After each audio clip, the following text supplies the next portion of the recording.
Bismillahirrahmanirrahim. Assalamualaikum warahmatullahi wabarakatuh. Yang terhormat Bapak Ibu dosen dan guru penguji uji kinerja PPG dalam jabatan tahun 2025. Perkenalkan, saya Siti Hasbah SPDI, salah satu guru di UPT SMP Negeri 2 Bantaeng, sekaligus sebagai mahasiswa PPG dalam jabatan tahun 2025 Angkatan 2. Jurusan Pendidikan Agama Islam di LPTK Universitas Islam Negeri Alauddin Makassar dengan NIM 21001242791. Pada hari ini saya akan melaksanakan uji kinerja di UPT SMP Negeri 2 Bantaeng pada kelas 7 dengan materi Druksal dalam Salat dengan model pembelajaran PBL. Berikut video praktik pembelajaran saya. Assalamualaikum warahmatullahi wabarakatuh. Waalaikumsalam warahmatullahi wabarakatuh. Apa kabar nak? Baik. Alhamdulillah. Baiklah, kita memasuki pelajaran ini dengan membaca doa dulu. Pimpin dulu salah satu siswa yang bernama Fahri. Siapkan dulu nak. Ada untuk belajar? Saya. Satu.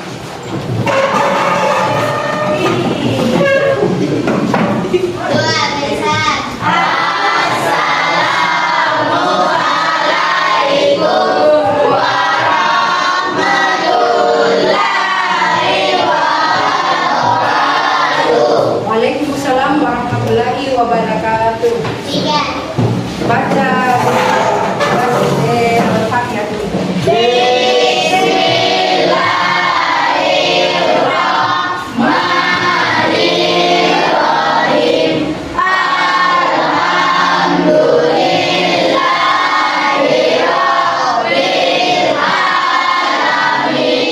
Ar-Rahmanirrahim. Maliki yaumiddin. Iyyaka na'budu wa iyyaka nasta'in. Ihdinas siratal mustaqim. Siratal ladzina an'amta 'alaihim ghairil maghdubi 'alaihim waladdallin. Amin. Baca doa sebelum belajar. Bismillahirrahmanirrahim. Rabbi zidni ilman warzuqni fahman ya Allah.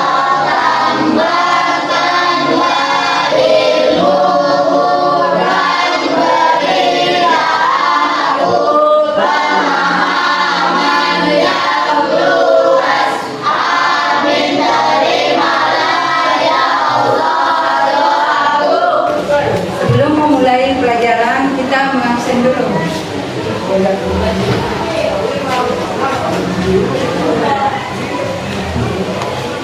Pertama, Andi Naraya, Ibu.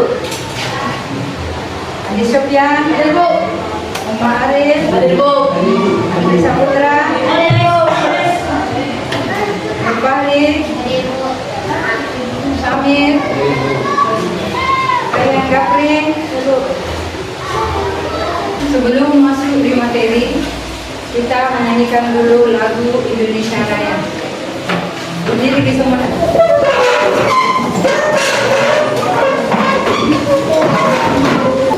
Hiduplah Indonesia Raya.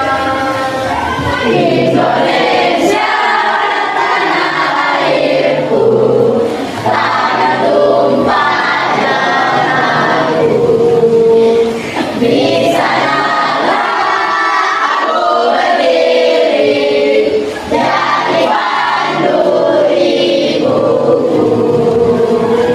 Indonesia berbangsaku,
terjadinya ghibah. Siapa yang tahu? Atifah, silakan berdiri.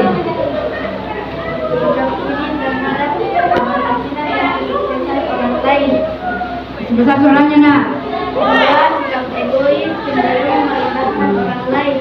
Iya. Tiga, bercanda tanpa disadari dan merendahkan orang lain.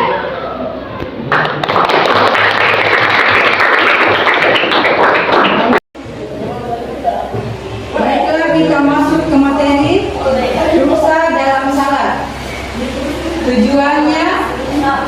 Tujuan pembelajaran. 1.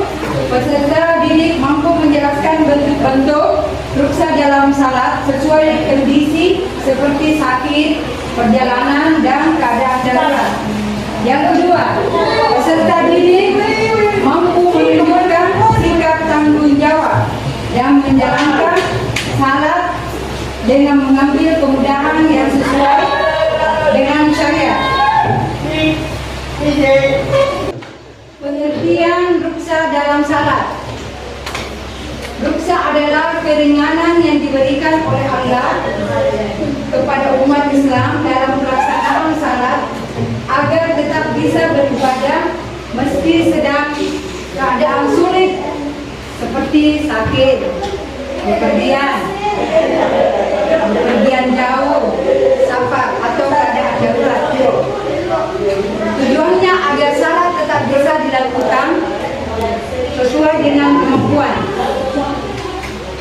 Dalil tentang ruksa dalam salat. Pertama, Allah tidak membebani seorang melainkan sesuai dengan kesanggupannya. Dalam surah Al-Baqarah 288. 2. Salatlah kamu berdiri, jika tidak mampu maka duduklah, jika tidak mampu maka berbaringlah.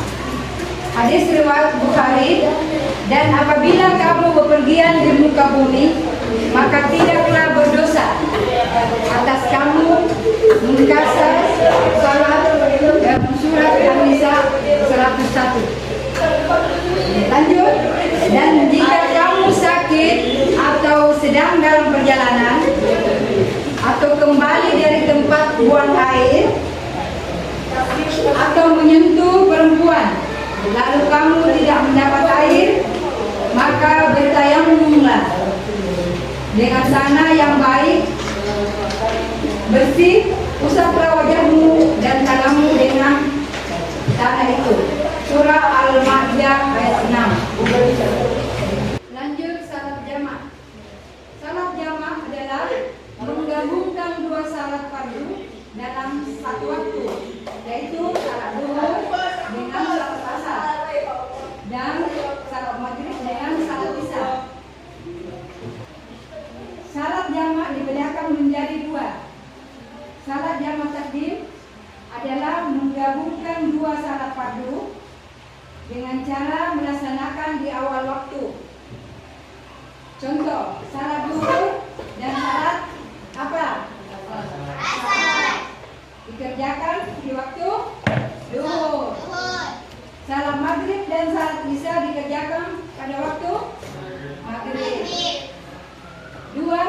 Salat jamaah takdim adalah menggabungkan dua salat fardu dengan cara melaksanakan di akhir waktu. Contoh, salat zuhur dan salat asar dikerjakan waktu asar. Salat maghrib dan salat isya dikerjakan waktu isya. Hal-hal yang membolehkan salat jamaah. Apakah? 1. Salat qasar adalah meringkas salat yang jumlahnya 4 rakaat menjadi berapa rakaat? 2. Salat fardu yang boleh dikasar adalah salat zuhur, salat asar, dan salat apa lagi? Isya. Salat isya, salat maghrib 3 rakaat, dan subuh berapa rakaat salat subuh? 3 hal yang membolehkan salat qasar. 1. Sedang dalam perjalanan jauh, umumnya 80 sampai 90 km. Yang kedua, bukan perjalanan maksiat. Ketiga, belum berniat menetap lebih dari 4 hari di tempat tujuan. Yang keempat, saat dilakukan masih dalam status musafir, belum sampai di rumah.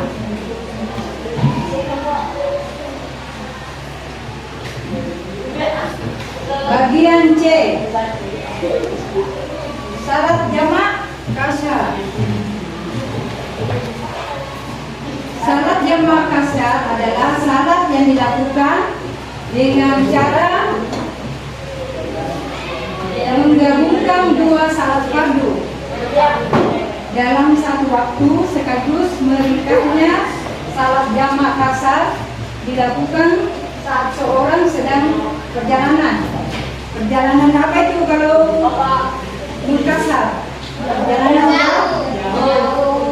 untuk meringankan kewajiban dalam salat maghrib.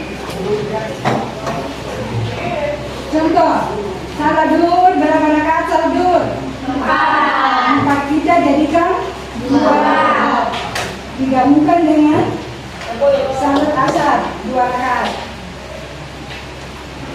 Lalu salat maghrib, berapa rakaat salat maghrib? 3. Ya.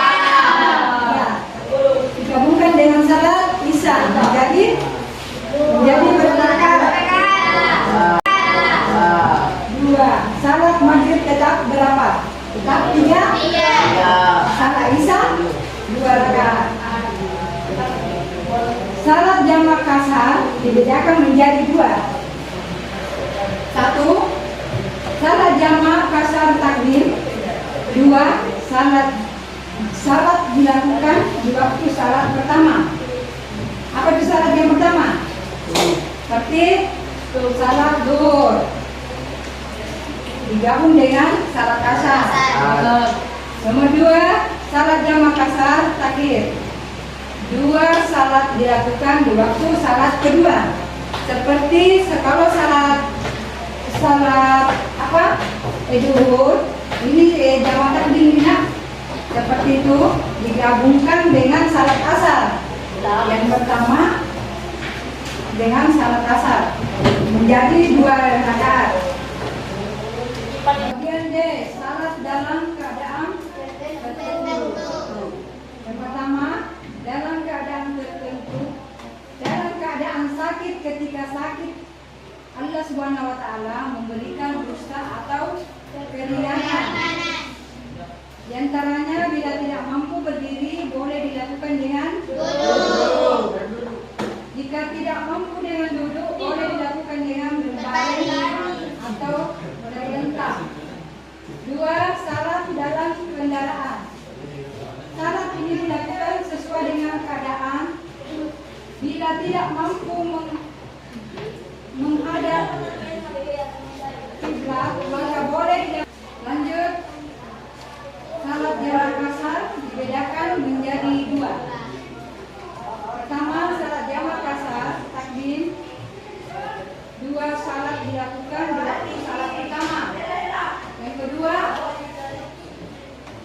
salat jamak kasar takhir. 2 salat dilakukan di waktu salat kedua. Lanjut, bagian D, salat dalam keadaan tertentu. Yang pertama, dalam keadaan tertentu, dalam keadaan sakit. Ketika sakit, Allah Subhanahu wa Ta'ala memberikan rukhsah atau keringanan. Di antaranya, bila tidak mampu berdiri, boleh dilakukan dengan duduk. Jika tidak mampu dengan duduk, boleh dilakukan dengan berbaring atau berlentang. 2. Salat dalam kendaraan. Salat ini dilakukan sesuai dengan keadaan. Bila tidak mampu menghadap kiblat, maka boleh dilakukan dengan menghadap sesuai dengan kendaraan tersebut. 3. Salat tanpa air. Tanpa air adalah tayamum.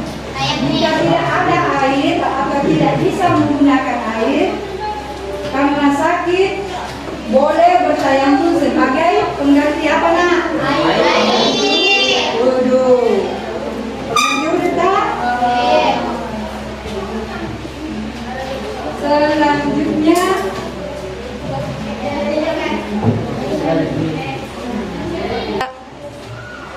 Selanjutnya hikmah ruksa dalam beribadah. 1. Menunjukkan kasih sayang Allah kepada hambanya.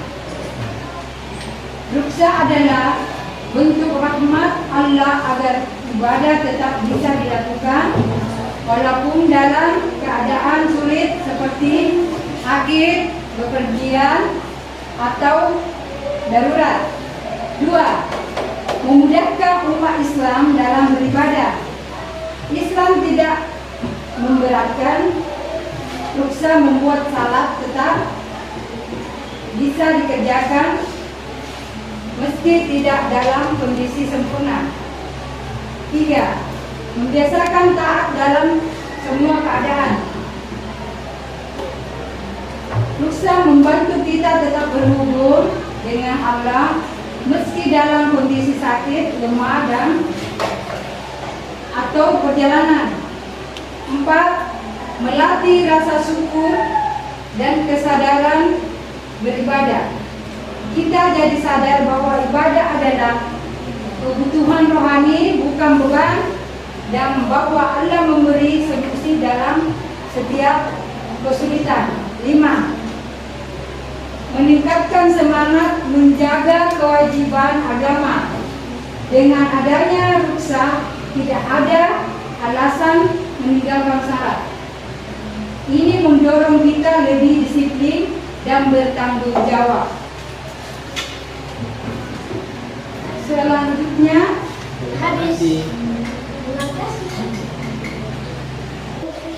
hikmah ruksa dalam beribadah. Yang pertama, menunjukkan kasih sayang Allah kepada hamba-Nya. Ruksa adalah bentuk rahmat Allah agar ibadah tetap bisa dilakukan walau dalam keadaan sulit seperti apa? Sakit, kepergian, atau darurat. Yang kedua, memudahkan umat Islam dalam beribadah. Islam tidak memberatkan ruksa, membuat salat tetap bisa dikerjakan meski tidak dalam keadaan Kondisi sempurna. 3. Membiasakan taat dan dalam semua keadaan. Ruksa membantu kita tetap berhubungan dengan Allah meski dalam kondisi sakit, lemah, atau perjalanan. 4. Melatih rasa syukur dan kesadaran beribadah. Sebelum kita diberikan tugasnya, Ibu akan memberikan pertanyaan terlebih dahulu. Seberapa penting ruksa dalam salat? Siapa ingin menjawab? Oke, berdiri, silakan berdiri. Sangat penting karena dengan ruksa seseorang tetap bisa melaksanakan salat meski lagi sakit atau dalam perjalanan jauh. Ya, berikan aplaus dulu.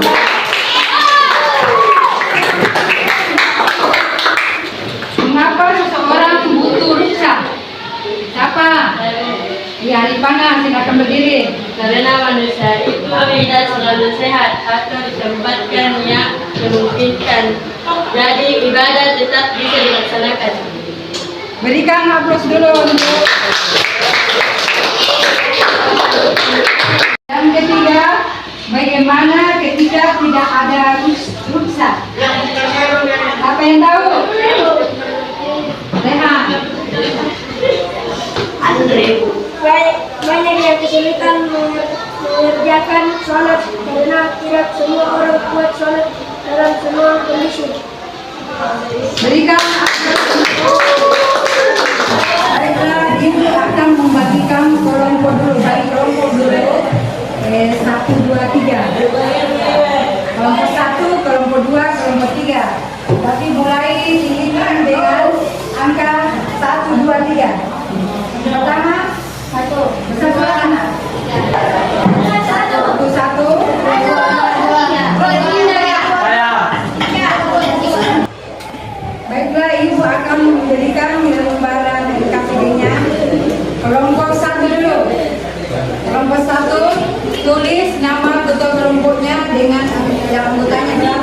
Kelompok 2, tulis nama ketua dan anggota. Kelompok 3, tulis nama ketua dan anggotanya. Baiklah anak-anak, kelompok 1, 2, 3, jawablah pertanyaannya di lembar LKPD-nya masing-masing. Ayo silahkan dikerjakan. Kelompok 1, 2, 3. Tulis sini nama kelompok tadi mana? Ya. Nama kelompok ini kelompok 3. Kelompok 2. Kelompok 2 tulis juga nama kelompoknya. Ya. Kelompok pertama nama kelompoknya sudah. Jumlah berapa orang? 6. Sabar.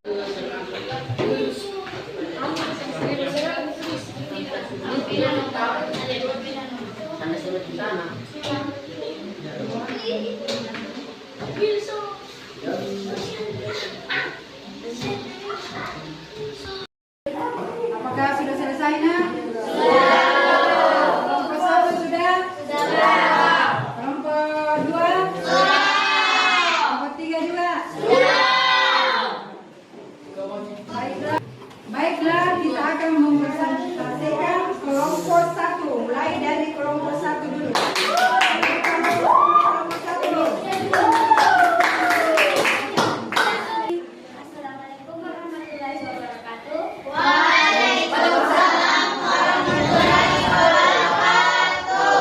Kami dari kelompok 1 ingin mempresentasikan hasil diskusi kami akan dibacakan oleh teman saya yang bernama Sifatul.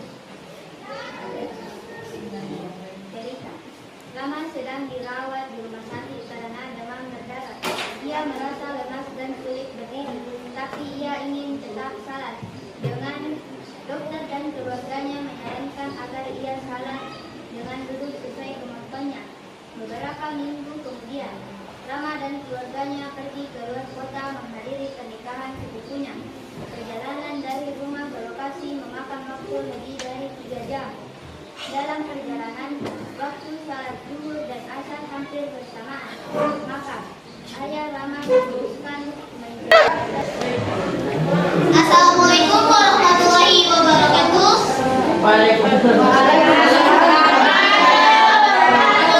Perkenalkan, kami dari kelompok 2 akan membicarakan hasil diskusi kelompok kami tentang ruksa dalam sholat. Terlebih dahulu, kita akan memperkenalkan nama. Perkenalkan, nama saya Muhammad Nur Farisya dan teman saya Kita akan membicarakan tentang ruksa dalam sholat. Pertanyaannya akan dibacakan oleh teman saya. Suatu hari seorang siswa bernama Hasan sedang dalam perjalanan bersama keluarganya ke luar kota.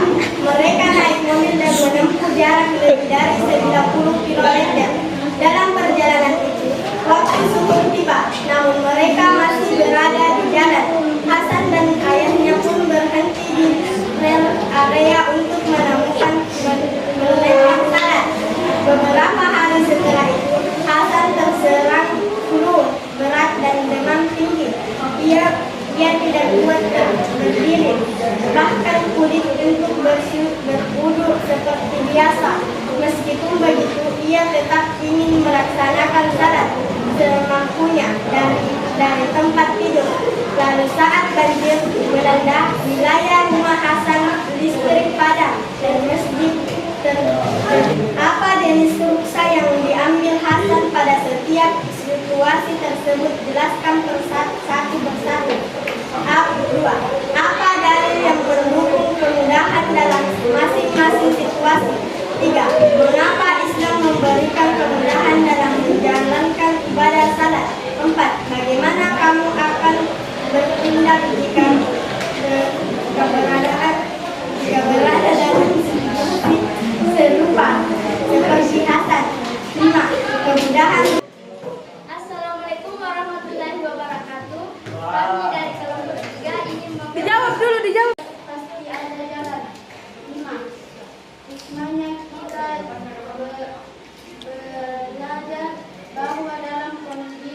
apapun jangan tinggal. Sekian dari kami. Wassalamualaikum warahmatullahi wabarakatuh. Waalaikumsalam.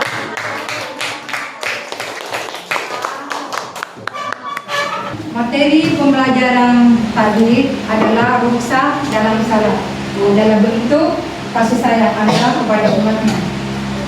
Jadi pelajaran selanjutnya adalah tata cara rukhsah dalam salat. Baiklah, kita tutup pertemuan ini dengan membaca Alhamdulillah. Assalamualaikum warahmatullahi wabarakatuh.